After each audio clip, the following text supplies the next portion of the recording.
The nomination papers are available at the officer's table in the house. Papers including the list of business deemed to have been placed on the table of the house.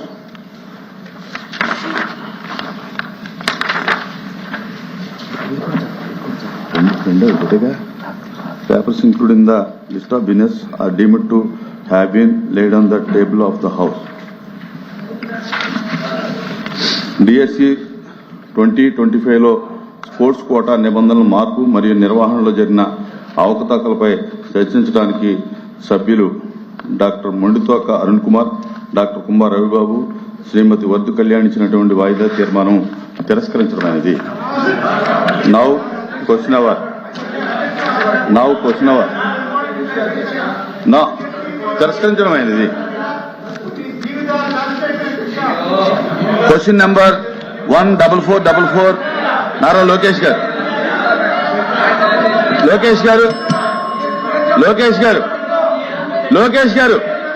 Question first question మీదే.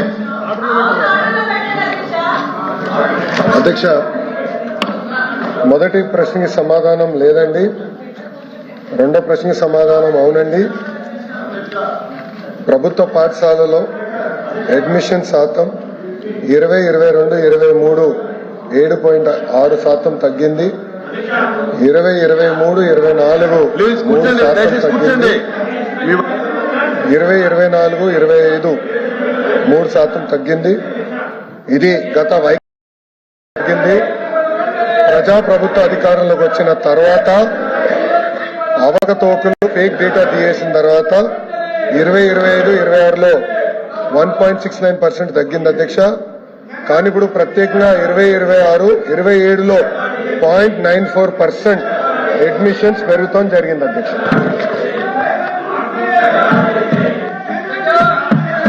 Question number 14435 అయ్యావుల Keshav గారు.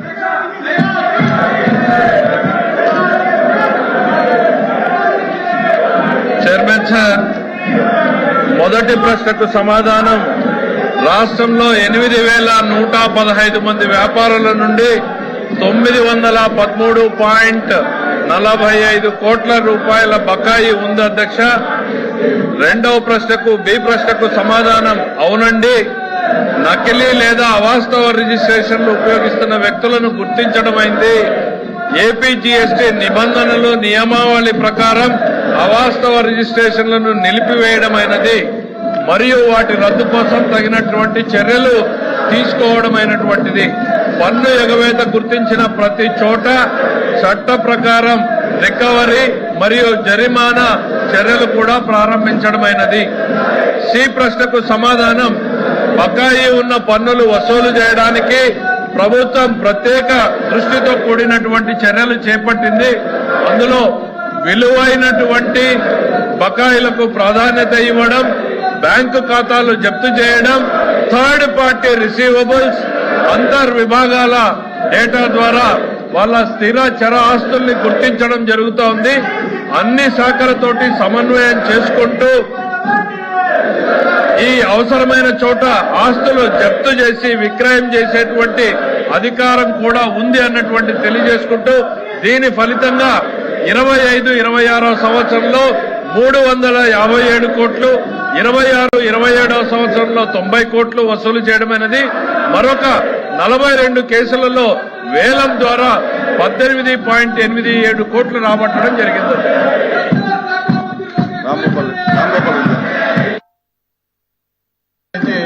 అనేక మంది అక్రమ వ్యాపారులు నకిలీ రిజిస్ట్రేషన్లు చేస్తూ రాష్ట్రంలో వేల కోట్ల రూపాయలు ఎగ్గొట్టడం జరుగుతుంది అధ్యక్ష.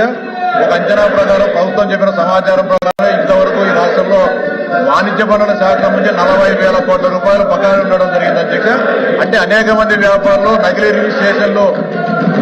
రిజిస్ట్రేషన్లు చేస్తూ దాని ద్వారా బిల్ ట్రేడింగ్ చేస్తూ 100 కోట్ల రూపాయలు చేయడం జరుగుతుంది అధ్యక్ష. ముఖ్యంగా పెద్ద కొంతమంది స్మగ్లర్లు అమాయకులైన సాధారణ వ్యక్తులతో, కూలీలతోనూ, రిక్షా పుల్లర్స్ తోనూ వీళ్ళందరితో రిజిస్ట్రేషన్లు చేయించేసి వేల కోట్ల రూపాయలు వాళ్ళ ద్వారా బిల్ ట్రేడింగ్ కానీ ఇన్వాయిస్లు తీసుకొని మోసం చేయడం జరుగుతుంది అధ్యక్ష. చిత్తూరులోనే రిజ్వాన్ అనే ఒక వ్యాపారి ఒక స్క్రాప్ వ్యాపారి దాదాపు 2,000 కోట్ల రూపాయలను బిల్ ట్రేడింగ్ ద్వారా ప్రభుత్వాన్ని మోసం చేశాడనే విషయాన్ని అధికారులు గుర్తించినప్పటికీ కూడా ఆయన మీద ఇంతవరకు కూడా చర్యలు తీసుకోలేదు అధ్యక్ష. దాదాపు 10-15 సంవత్సరాల నుంచి అతను 1,000 కోట్ల రూపాయలు వాణిజ్య పన్ను సేవలకు ఎగరగొట్టడం జరిగింది. ముఖ్యంగా ఒక చిన్న ఉదాహరణ చెప్తా అధ్యక్ష. అనంతపురం జిల్లా పుట్లూరు మండలంలో ఒక చిన్న కూలీల అధ్యక్ష messrs Lakshmi traders proprietor K Leelavathi, Shri Ganesh traders and Sanjeeva traders Sanjeev Naidu అధ్యక్ష. వీళ్ళిద్దరు భార్యాభర్తలు అధ్యక్ష. వీళ్ళిద్దరూ ఒక తోటలో జనసరి కూలీల అధ్యక్ష. వీళ్లతో ఈ జీఎస్టీ రిజిస్ట్రేషన్ చేసి 30 కోట్ల రూపాయలను వాణిజ్య పన్నుల శాఖ ఎగరగొట్టారంటే ఎంత దుర్మార్గకరంగా ఈ వ్యవహారము ఎంత గూఢంగానే జరుగుతుంది అధ్యక్ష. వీళ్ళిద్దరి వెనక ప్రొద్దుటూరుకు సంబంధించిన రఘునాథ్ రెడ్డి అనే వ్యక్తి 100 కోట్ల రూపాయలు వాణిజ్య పన్నులకు సంబంధించిన మొత్తం బకాయిలు చెల్లించుకోకుండా మొత్తం అతని ఆస్తులు కూడా ట్రాన్స్ఫర్ చేసి ఈ ఇద్దరి వెనక ఉన్న అతను వెళ్ళినప్పుడు కూడా ఎలాంటి కూడా చర్యలు తీసుకోవాలి అధ్యక్ష. మీ ద్వారా విజ్ఞప్తి చేసేది ఒకటే, మనము ఈ రాష్ట్రంలో అభివృద్ధి చేసేదానికి ఆర్థిక సంస్థల దగ్గరికి అప్పులో పోతున్నాం అధ్యక్ష. బలవంతంగా దీంట్లో చాలా మంది రాజకీయాలకు అతీతంగానే ఈ స్మగ్లర్స్ పనిచేయడం జరుగుతుంది అధ్యక్ష. దాదాపు 40,000 కోట్ల రూపాయలు మనం రాబట్టగలిగితే కనీసం దాంట్లో వన్ టైం సెటిల్మెంట్ లేకపోతే ఇంకో రకంగా 20,000 కోట్ల రూపాయలు కూడా రాబట్టే పరిస్థితి ఉంటుంది అధ్యక్ష. దీనికి వాణిజ్య పన్నుల శాఖలో అంత స్ట్రెంత్ అధికార యంత్రాంగం తక్కువ ఉంటుంది కాబట్టి మీ రాష్ట్రంలో ఖాళీగా అనేక శాఖల అధికారులు అటు పోలీసు రెవెన్యూ యంత్రాంగంలోని అధికారులు వారందరికీ ఒక టాస్క్ ఫోర్స్ ఏర్పాటు చేసి వారందరిపైన కూడా రాబట్టగలిగితే ఈ రాష్ట్ర ఆర్థిక పరిస్థితి మెరుగుపడుతుంది. అంతేకాకుండా ఈ బిల్ ట్రేడింగ్ చేస్తున్న ఈ అక్రమ వ్యాపారాలపైన ముఖ్యంగా స్క్రాప్ వ్యాపారాలపైన ఉక్కుపాదం మోపాలని చెప్పి మీ ద్వారా ఈ రాష్ట్ర ప్రభుత్వానికి విజ్ఞప్తి చేస్తున్నాను అధ్యక్ష. చైర్మన్ సార్, మీ ద్వారా మంత్రి గారిని అడుగుతా ఉన్నాను అధ్యక్ష. ఈ బోగస్ రిజిస్ట్రేషన్స్ అనేవి ఏపీజీఎస్టీ మెంబర్స్ తీసుకొని రాష్ట్ర వ్యాప్తంగా పన్నుల ఎగవేత జరుగుతా ఉంది అధ్యక్ష. ఇప్పుడు వరకు మంత్రి గారిని మీ ద్వారా అడిగారు ఏంటంటే, ఎంతమందిని ఐడెంటిఫై చేస్తారు ఈ రకంగా, లేకపోతే ఈ రకమైనటువంటి బోగస్ రిజిస్ట్రేషన్స్ ఎవరైతే చేస్తున్నారని నిరూపణ అయితే ఆ వ్యక్తుల మీద ఏదైనా క్రిమినల్ కేసులు ఇంతవరకు పెట్టడం జరిగిందా, పెట్టడం జరిగితే వారికి సంబంధించినటువంటి ఎన్ని వేల కోట్ల రూపాయలైతే ఎగవేత వేస్తా ఉన్నారో ఈ రూపంలో వాళ్ళ యొక్క ఆస్తులు ఏదైనా సీజ్ చేయడం ఏదైనా జరిగిందా అని చెప్పి మీ ద్వారా మంత్రి గారిని ప్రశ్నిస్తా ఉన్నానని చెప్పి. అధ్యక్ష, గౌరవ సభ్యులు రామ్ గోపాల్ రెడ్డి గారు, రాజేంద్ర ప్రసాద్ గారు చెప్పినటువంటి విషయాన్ని మనం అందరం కూడా గమనించాలి అధ్యక్ష. ఇప్పుడు మోడర్న్ డే క్రైమ్ లో సైబర్ క్రైమ్ ఎట్లా అయితే ఇంపార్టెంట్ గా కొత్త కొత్త పుంతలు తప్పుతూ చేస్తా ఉన్నారో, ఈ జీఎస్టీ నిబంధనల్లో ఉన్నటువంటి చిన్న చిన్న అవకాశాలను సద్వినియోగం చేసుకుని కేంద్ర రాష్ట్ర ప్రభుత్వాలు ఏవైతే సరళీకృతం చేయాలి అని పెట్టినటువంటి నిబంధనలు ఉపయోగించి వీళ్ళు రిజిస్ట్రేషన్లు చేసుకుని ఈ ఇన్వాయిస్లు బోగస్ గా రైజ్ చేయడం, వ్యాపారాన్ని ప్రభుత్వానికి అందకుండా చేయడం కోసం ఈ రాష్ట్రం నుంచి పొరుగు రాష్ట్రానికి ఇన్వాయిస్ చేయడం, ఆ రాష్ట్రం నుంచి ఇంకో రాష్ట్రానికి చేయడం, తిరిగి మళ్లీ ఈ రాష్ట్రంలోకి ఇన్వాయిస్ చేయడం, ఇదంతా ఒక సైక్లికల్ చర్య అవుతోంది. మన రాష్ట్ర పరిధి ఎప్పుడైతే దాటి వెళ్తా ఉందో మన ఇన్వెస్టిగేషన్ కి మనకి అంతరాయం కలుగుతా ఉంది. ఇప్పుడు పొరుగు రాష్ట్రాలతోని సమన్వయం చేస్తున్నాం, కేంద్ర ప్రభుత్వంతో కూడా ఇది ఒక సమన్వయం చేసుకుని చేయాల్సినటువంటి ప్రక్రియ. ఖచ్చితంగా ఎవరైతే ఈ బోగస్ ఇన్వాయిస్లు చేస్తా ఉన్నారో వాటి మీద టెక్నాలజీని ఉపయోగించి నిరంతర నిఘా పెట్టి ఎప్పటికప్పుడు వాళ్ళని గుర్తించి ఏరివేయడం జరుగుతోంది. ఎక్కడైనా వాళ్ళు ఉపయోగించారని తెలిస్తే రికవరీని కూడా వాళ్ళ మీద పెట్టడం జరుగుతూ ఉంది. సభ్యుల దగ్గర సమాచారం ఏదైనా ఉంటే దాన్ని కూడా షేర్ చేయొచ్చు. ఖచ్చితంగా ఐరన్ స్క్రాప్ కానీ ఏ విధమైనటువంటి బోగస్ ఇన్వాయిసింగ్ జరిగినా కూడా రాష్ట్ర ప్రభుత్వానికి ఖజానాకి గండిపడేటువంటి ఏ చర్యల్ని కూడా సహించేటువంటిది లేదు. ఖచ్చితంగా తీవ్రమైనటువంటి చట్ట ప్రకారమైన చర్యలు తీసుకుంటామనేటువంటిది సభకు హామీ ఇస్తున్నాం. అట్లనే సభ్యుడు రాజేంద్ర ప్రసాద్ గారు అడిగింది వారికి సమాధానం ప్రింటెడ్ ఆన్సర్ లో ఉంది.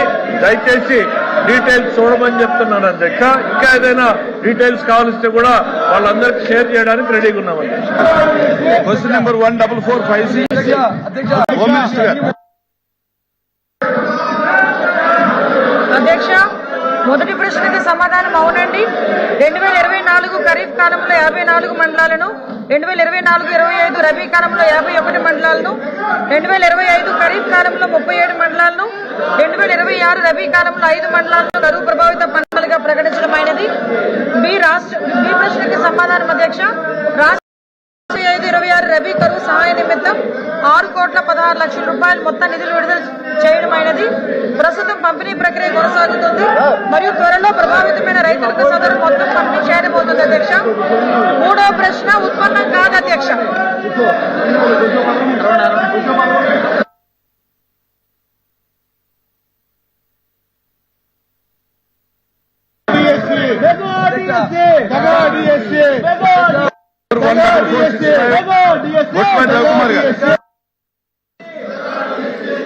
చైర్మన్ సాబ్, అవునండి. మొదటి ప్రశ్న సమాధానం అవునండి. ఇప్పటి వరకు ఆంధ్రప్రదేశ్ లో 21 పంపు స్టోరేజ్ విద్యుత్ ప్రాజెక్టులు వివిధ అభివృద్ధి దశలో ఉన్నట్లు గుర్తించడమైంది.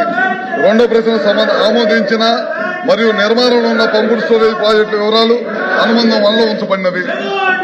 మూడో ప్రశ్న సమాధానం పంపుడు స్టోరేజ్ ప్రాజెక్టులు సోలార్ మరియు విండ్ శక్తిని ఉపయోగించి పీక్ డిమాండ్ ని విద్యుత్తుని సరఫరా చేయడం ద్వారా పునరుత్పాదక శక్తి అనుబంధాన్ని గణనీయంగా మెరుగుపరుస్తాయి. తద్వారా స్వచ్ఛమైన మరియు బలోపేతమైన విద్యుత్ వ్యవస్థగా మార్చడానికి ఇది తోడ్పడతాయి.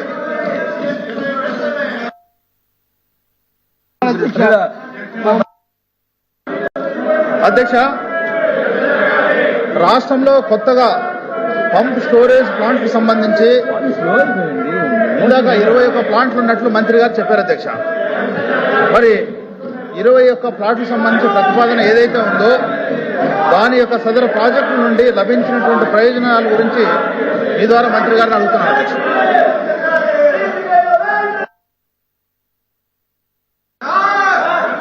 స్పీకర్ సార్, ఎమ్మెల్యే గారు, ఎమ్మెల్సీ గారు ఈ ప్రాజెక్టుల యొక్క ప్రయోజనాలు గురించి అడగటం జరిగింది సార్.